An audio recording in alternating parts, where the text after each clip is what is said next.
ayah Wepit sendiri datang daripada Kedah, pakat mai datang sini. Apa perasaan Wepit? Lega sebab dah dapat sekali lagi pergi ke KWC EWC 2026. Apa yang Wepit nak sampaikan pastinya kepada keluarga Wepit yang datang daripada jauh?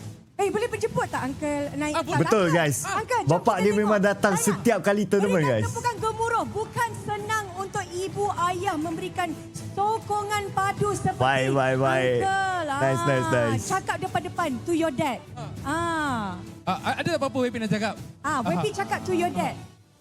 Thank you. I love you. Pau-pau ni, pau-pau.